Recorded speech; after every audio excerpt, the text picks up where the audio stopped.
চলুন একটি হাদিস পড়ি, মন ভালো হয়ে যাবে, চোখে পানি চলে আসবে। সহিহ বুখারী ৭৫০৭ নম্বর হাদিস। রাসূলুল্লাহ সাল্লাল্লাহু আলাইহি ওয়াসাল্লাম বলেছেন, আল্লাহ তাআলা বলেন, আমার এক বান্দা পাপ করে আর তারপর বলে, ইয়া আল্লাহ, আমার অপরাধ মাফ করে দিন। তারপর আল্লাহ বলেন, আমার বান্দা গুনাহ করেছে আর এরপর বুঝতে পেরেছে তার এক রব রয়েছেন যিনি গুনাহের জন্য ক্ষমা করতে পারেন, আবার শাস্তিও দিতে পারেন। তখন আল্লাহ তাকে মাফ করে দেয়। সে পুনরায় পাপ করে আর বলে, ও আমার রব, আমার গুনাহ হয়ে গেছে, আপনি আমাকে ক্ষমা করে দিন।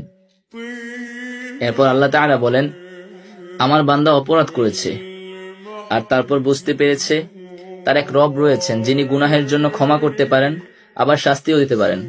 তারপর আল্লাহ তাকে আবার ক্ষমা করে দেয়। সে আবারও গুনাহ করে আর বলে, হে আমার রব, আমার পাপ হয়ে গিয়েছে, আমাকে ক্ষমা করে দিন। তারপর আল্লাহ তাআলা বলেন, আমার বান্দা গুনাহ করেছে আর এরপর বুঝতে পেরেছে তার এক রব রয়েছেন যিনি গুনাহের জন্য ক্ষমা করতে পারেন, আবার তার বিচারও করতে পারেন। আমি আমার বান্দাকে ক্ষমা করে দিলাম, তার যা ইচ্ছা সে তা করুক। যতবার মন দিয়ে পড়ি, অনুভব করি, চোখ ভিজে আসে। এত মহানুভব মালিক আমার, এমন মালিকের দাস হবার সৌভাগ্য কজন মানুষের হয়? এতই মহৎ, মহান আর স্নেহময়, ক্ষমাশীল তিনি।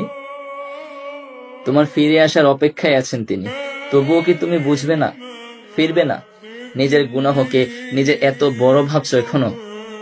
তার অপার রহমত আর ক্ষমার চাইতেও নিজের অপরাধকে, গুনাহকে বিশাল মনে করার দুঃসাহস কিভাবে করছো?